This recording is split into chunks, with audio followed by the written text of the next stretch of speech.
Hi, this is Nikki with Southern Farm Mama. Sorry that I haven't uploaded in a while. I'm starting a new weekly series about our pets and about the wildlife around us. It's going to be kind of a care guide for these animals if you have them as pets. And you'll see that our brown anole just hopped into view. That's one of the anoles that we're going to be talking about. We're also going to be talking about, this guy right here. He is the green anole, although he's in his brown phase right now. Both of them are male. If you have females in with males, they do fight. So you can only have one male with females, or you can have males together if there's no females. Now these guys like it about 80 degrees, maybe 85 in a basking spot.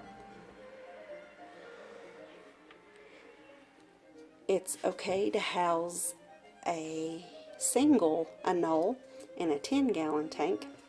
I have my guys in a 29-gallon tank. I know it looks kind of crummy right now. I've got a lot of water deposits on the glass. I actually cleaned this off a couple weeks ago, except for that bad spot right there. And it already looks this crummy. These guys do need UVA, UVB, and heat lights. And I've got the strip light that has the heat and the UVB in it. Excuse me.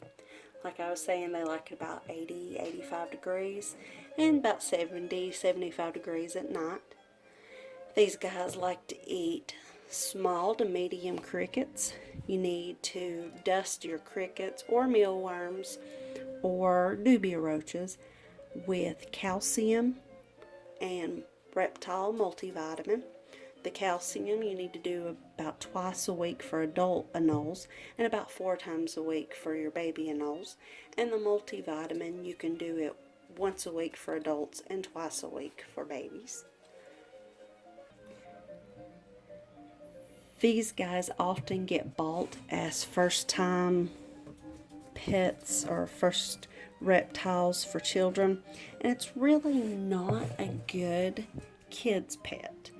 And the reason is they're small and they're fragile and they're fast. They will get away from your child very easily. They get away from me very easily sometimes. The darker brown one, good, the green one's turning green, but the darker one, the brown one, he gets away from me at least once a month. He's getting a little mad because the green one has his foot on his head.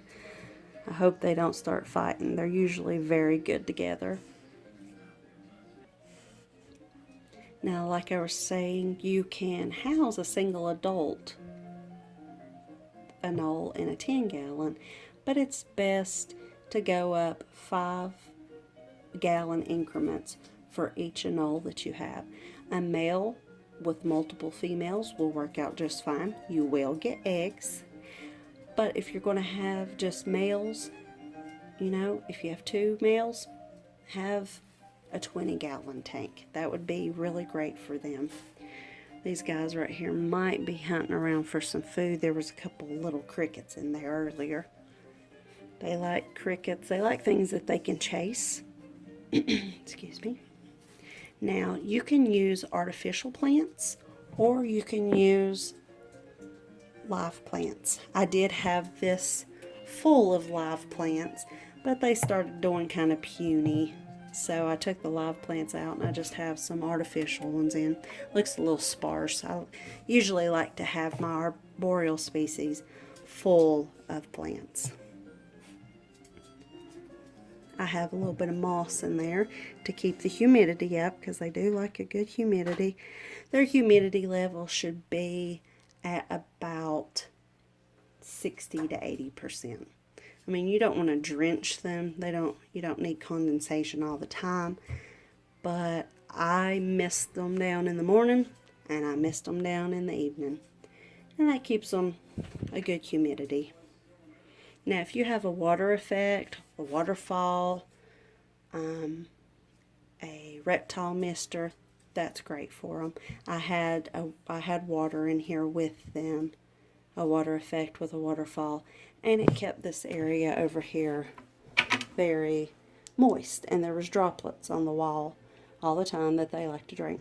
I did have to take my water side and my waterfall out because I have a leak between the water side and the land side, and I have to go ahead and redo that, go ahead and put new sealant in because it was leaking into the land side, which wasn't too bad at keeping the land moist, but I couldn't keep my water levels up. We did have a fire-belly toad on the water side, but we decided that she also needed a bigger area, her own place, and you'll see her in later videos. Let's see here. I've went over land. I've went over what they need. Good substrate is cocoa fiber, eco earth, or reptile carpet. Their temperatures need to be between 75 and 85. They eat small to medium crickets, dusted with calcium and multivitamin. They can also eat mealworms and small dubia roaches. If you guys have any questions or want to comment on my little guys here, just go ahead and leave me a comment. Please like and subscribe, and I hope that everybody has a great day.